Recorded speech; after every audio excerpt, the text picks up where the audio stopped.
안녕하세요. 생산적 생산자입니다. 오랜만에 유튜브 영상을 찍습니다. 제가 최근에 읽은 책에 대해서 좀 리뷰를 해보고 개인지식 관리가 어떻게 진행되는지 알아보는 시간을 가져보려고 합니다. 독서 모임을 하고 있는데 한 달에 한 권 읽는 모임이라서 좀 여유있게 미리 읽었고요. 네타냐후는 최근 시끄러운 이스라엘 뉴스를 보신 분들이라면 이스라엘 총리의 이름이라는 걸 아실 겁니다. 네, 여기에 네타냐후는 네타냐후 가족에 대한 이야기입니다. 성인 네타냐후라고 볼 수가 있고 미국에 사는 교수가 있습니다. 그 사람도 유대인 출신인데 유대인의 어떤 바이브가 많이 희석된 삶을 살아가는 유대인인데 새롭게 들어오게 되는 교수를 자신이 맞이하게 되고 그 교수에 대해서 스터디를 하는 역할을 맡게 되거든요. 그렇게 하면서 일어나는 일들에 대한 내용입니다. 초반에는 블룸이라는 교수가 이 새롭게 올 인물인 네타냐후에 대해서 알아가는 내용으로 진행이 됩니다. 그리고 후반부에 가서 네타냐후가 실제로 등장을 하고 그 가족까지 같이 등장을 합니다. 그래서 여기에 나오는 네타냐후는 벤지온 네타냐후라고 현재 이스라엘 총리의 아버지입니다. 그 아버지가 학자의 길을 가고 수정주의 시오니즘으로 엄청 유명한 사람이거든요. 대략적으로 소설의 이야기는 그렇습니다. 이스라엘이 엄청 시끄러웠잖아요. 최근에 미국의 벙커버스터 공격으로 이란이 깨갱하고 전쟁은 멈춘 상황인데 계속해서 이스라엘과 이란은 시끄럽습니다. 근데 역사를 좀 공부해보니까 유대인들이 엄청 우여곡절이 많은 삶을 살아왔더라고요. 그래서 그런 것들과 함께 소설에 대해서 좀 알아보는 시간을 가져보겠습니다. 일단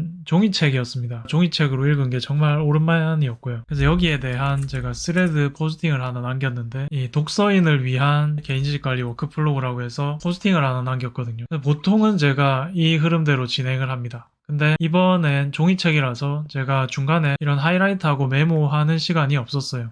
사실 저 같은 경우에는 데미안이나 아니면 면도날 같이 좀 생각에 대해서 많이 다루는 소설이라면 하이라이트 메모를 많이 하는데 스토리 자체에 대해서 읽어나가는 맛이 있는 소설인 경우에는 중간에 뭐 메모하고 하이라이트 할 시간이 사실 별로 없습니다. 특히 종이책은 훨씬 더 심하고요. 그래서 이런 워크플로우에서는 조금 벗어나 있지만 그래도 소설을 읽고 나서 어떻게 좀 하는지 알려드리도록 하겠습니다. 이번에는 하이라이트가 없기 때문에 이런 문헌 메모를 만들면서 진행을 했어요. 다른 양식이 있는 건 아닙니다. 독서 노트라고 볼 수가 있고 옵시디언에 이렇게 넣어 놓을 수는 있겠죠.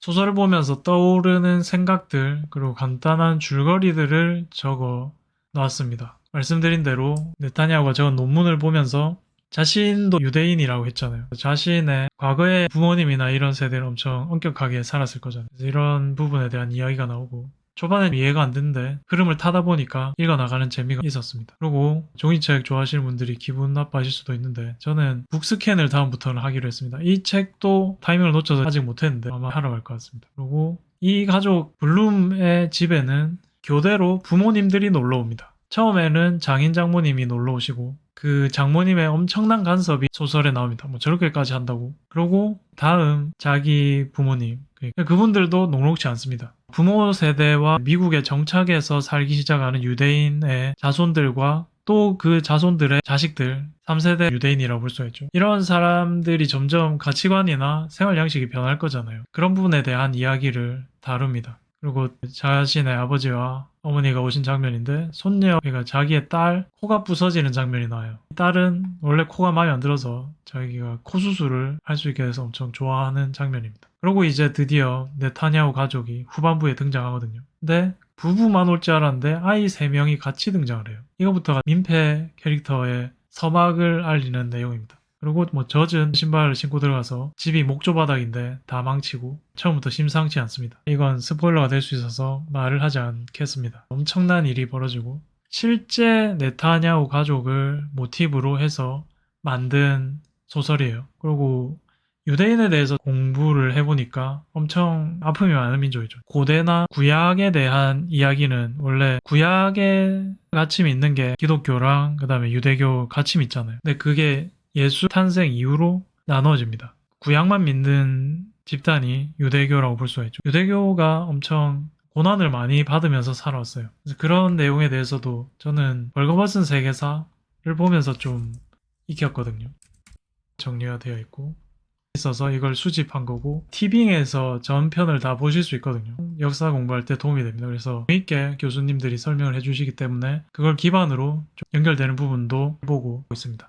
좀 길게 하이라이트를 했는데 유대인들은 자신의 나라가 없어요. 그래서 지금 갖고 있는 나라가 예루살렘이잖아요. 근데 그 이전에는 계속해서 나라가 없었습니다. 그래서 유럽에 살기도 하고 뭐 러시아 쪽에 살기도 하고 뿔뿔이 흩어져서 계속 살아가는 양식을 지킵니다. 그게 디아스포라라고 하는 양식입니다. 이게 흩어짐이라는 의미를 가지거든요. 파종이라는 의미도 가지는데 유대인이 자신의 나라를 갖지 못하고 떠돌면서 생활하는 방식을 설명하는 단어라고 볼 수가 있습니다. 그리고 시오니즘이라는 게 처음 나오기 시작했던 게 이 드레피스 사건이라는 건데 이 드레피스는 프랑스의 장교입니다. 근데 프랑스의 기밀이 독일 대사관에 흘러갔다는 게 밝혀지고 여기에서 의심을 받아서 종신유배형을 받은 게 이 드레피스 장군입니다. 스파이로 지목돼서 종신유배형을 선고받아서 프랑스에서 이로 인해서 혐오 현상이 일어나고 막 그랬거든요. 그래서 이런 현상을 지켜보면서 이 헤르슐이라고도 하고 헤르츠이라고도 하는데 기자가 이걸 취재를 하는 겁니다. 이래선 안 되겠다. 유대인이 이렇게 우수한 민족이고 역량이 엄청나게 높은데 나라가 없는 이 슬픔을 어떻게 해결을 할 수 있을 것인가. 결국 우리가 편하게 살 수 있는 곳으로 돌아가야 된다는 생각을 가집니다. 이게 처음 시온주의가 나오게 된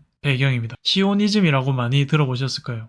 유대인들의 고향, 그러니까 지금의 팔레스타인에 유대인의 나라를 세우자는 게 시온주의의 핵심이라고 볼 수가 있습니다. 이 시온주의가 1800년대 후반에 나오기 시작해서 실제로 그들이 예루살렘이라는 나라를 세우게 되잖아요. 원동력이 되는 게 시오니즘입니다. 아까 처음에 이란과 이스라엘에 대해서 말씀을 드렸잖아요. 이란과 이스라엘은 원래 사이가 좋았습니다. 이란이 원래 왕정이었는데 그 당시에는 뭐 큰 종교적인 어떤 색채가 있는 나라가 아니었거든요. 근데 이란 혁명이 일어나면서 근본주의 이슬람주의자들이 나라를 지배하게 됩니다. 그래서 이슬람 공화정으로 바뀌게 되면서 예루살렘이라는 나라는 유대교고 유대교랑 이슬람 사이가 계속해서 안 좋았거든요. 최근에 그런 전쟁 위험까지 가게 된 겁니다. 엄청나게 미사일을 많이 쏘고 받았죠. 그래서 이런 스터디를 진행을 해봤고 좀 유대인을 이해하게 되는 계기가 되기도 했습니다. 딥리서치를 돌려서 보기도 했고요. 다시 리드와이즈에 넣어서 PDF로 다운로드 받고 이걸 리드와이즈에 넣을 수 있거든요.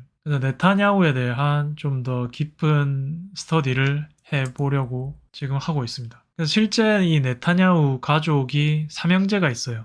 첫 번째가 조나단, 두 번째가 지금 총리인 베냐민 네타냐후, 그리고 세 번째가 이도라고 나옵니다. 요나탄이라고 하기도 하는 첫 번째 형. 이 사람 근데 빨리 죽었습니다. 그 엔테베 작전이라고 해서 팔레스타인에 납치된 자신들의 여객기를 구하기 위한 작전을 펼치는데 그 당시에 30살이었답니다. 이 작전의 유일한 사망자가 첫 번째 형이라고 합니다. 그리고 두 번째가 베냐민 네타냐후 총리가 나오는데 여기 찾아보면 있거든요.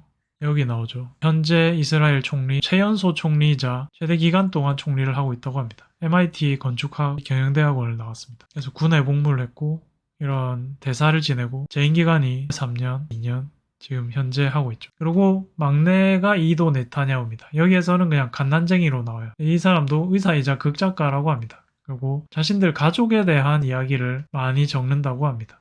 엄청난 가문이라고 볼 수가 있는데 이 가문에 대한 픽션적 요소가 가미된 소설이라고 볼 수가 있습니다. 그리고 관련된 용어는 아까 드레피스 사건을 설명을 드렸었죠. 그리고 홀로코스트는 대부분의 분들이 아실 겁니다. 나치에 의한 유대인 학살, 존 오브 인터레스트나 아니면 인생은 아름다워, 피아니스트 같은 영화를 봐도 연결이 될 수가 있습니다. 그리고 마라노는 스페인에서 강제로 기독교로 개종한 유대인들을 일컫는 말이라고 합니다. 스페인어로는 돼지라는 의미라고 하네요.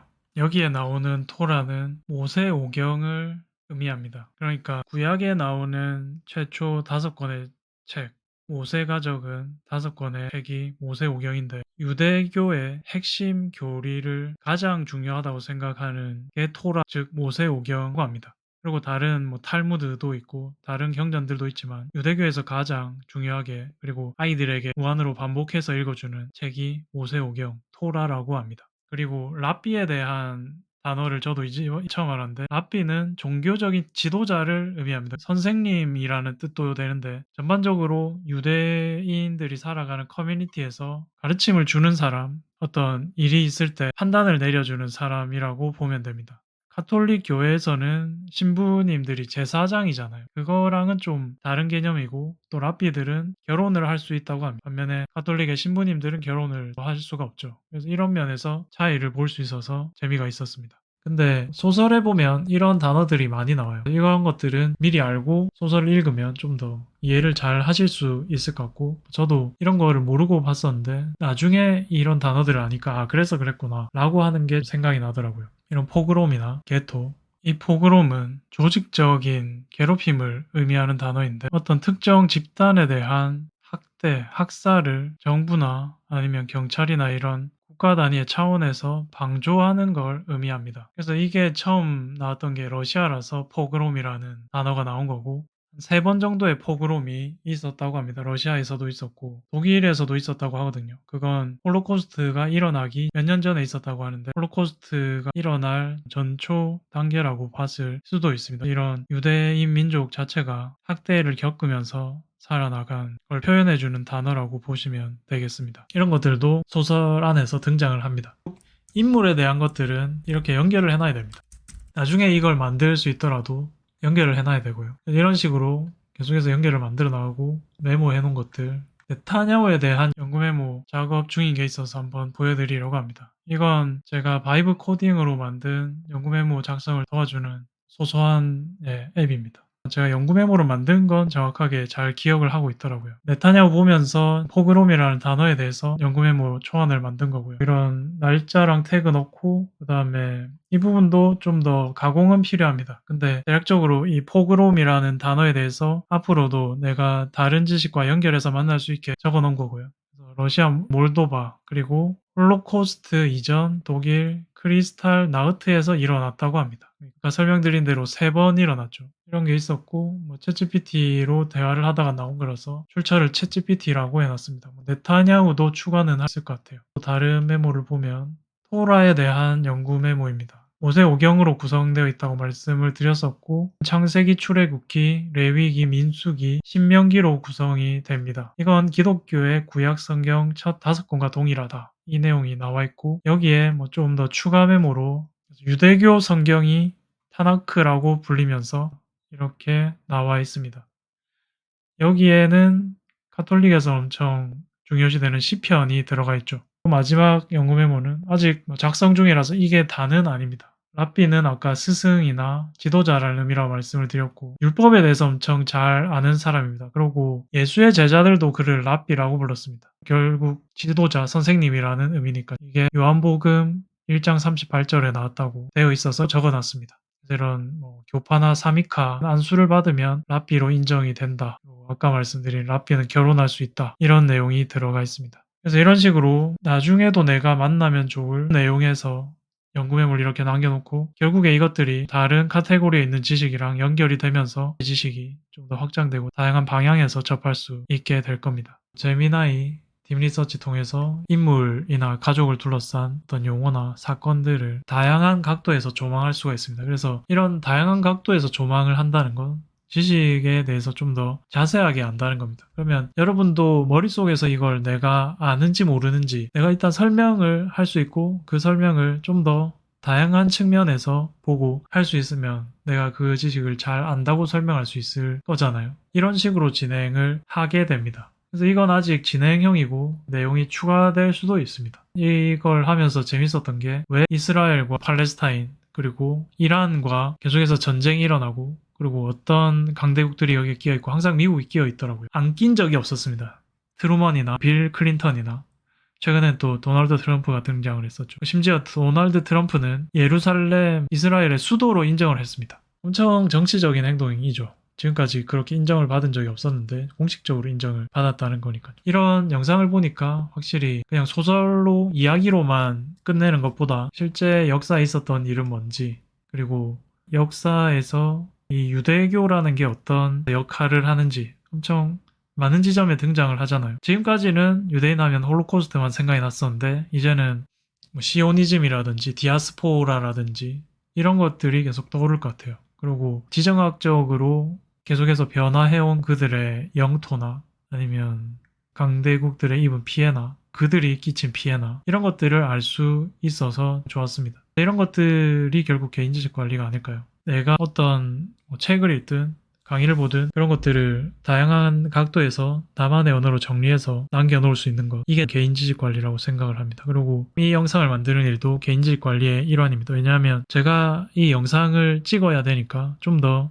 자세하게 알게 되고 말을 하면서 정리되는 측면이 있거든요. 영상을 찍는 건 쉬운 일은 아닙니다. 그래도 힘들면서도 해나갈 수 있는 일이라고 생각을 해요. 그게 메모든 글쓰기든 영상을 촬영하는 거든 비슷하다고 생각합니다. 그리고 지금 알게 된 게 야후라는 게 이게 원래 검색 엔진 이름이었잖아요. 걸리버 여행기에 나오는 짐승에 가까운 야만족. 그러니까 이 네타냐후 가족이 엄청 무례하고 예의도 없고 그러니까 야후라고 부르는 장면이 나오거든요. 그런 것들을 보면서 이해의 폭을 확장할 수 있지 않았나 싶습니다. 종이책이라는 특수성 때문에 하이라이트랑 메모는 없었지만 유대교랑 이스라엘이라는 역사에 대해서 좀 더 알 수 있었던 계기가 됐습니다. 그리고 뭐 여기에 이어서 예전에 로마 제국을 공부하다 보면 십자군 전쟁이 나오거든요. 결국 십자군 전쟁의 목적이 교황의 권위를 세우고 분열된 기독교 세계를 통합하기 위해서 진행한 거잖아요. 근데 그들의 목표는 예루살렘 수복이었습니다. 그래서 클레르몽 공의회에서 이런 연설을 듣고 사람들이 1차, 2차, 3차, 8차까지 떠나잖아요. 뭐 나중에 엄청 변질이 되긴 했지만요. 이런 식으로 로마, 예루살렘, 이스라엘, 팔레스타인,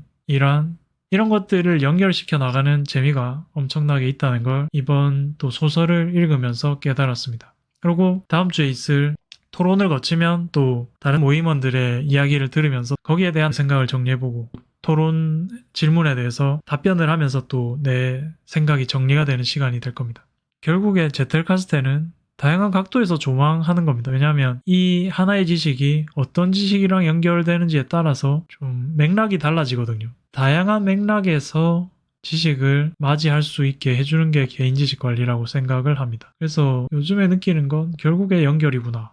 그래서 제텔카스텐이구나 하는 걸 생각하고 있습니다. 그래서 노트북 LM에 넣어서 오디오 오버뷰로 보기도 하고 다양한 데서 볼 수가 있습니다. 그래서 여기에 지금 올려볼까 한 걸 지금 올리고 있는 거고요. 그래서 이런 식으로 네타냐후에 대한 소개 겸 그리고 이스라엘 민족에 대한 개인지식 관리 사례를 공유 드렸습니다. 개인지식 관리는 뭐 별게 없습니다. 옵시디언에 연결해놓고 다양한 지식들이 직조되면서 촘촘해질 거라고 생각합니다. 이런 식으로 새롭게 알게 된 걸 나누는 시간도 좋을 것 같다는 생각이 듭니다. 꼭 메모 어떻게 하는지, 제텔카스텐이 뭔지 막 이런 것만 설명드릴 필요는 없잖아요. 그래서 좀 실제 지식이 확장되는 과정을 보여드릴 생각입니다. 저는 다음 영상으로 뵙도록 하겠습니다. 지금까지 생산적 생산자였습니다. 고맙습니다.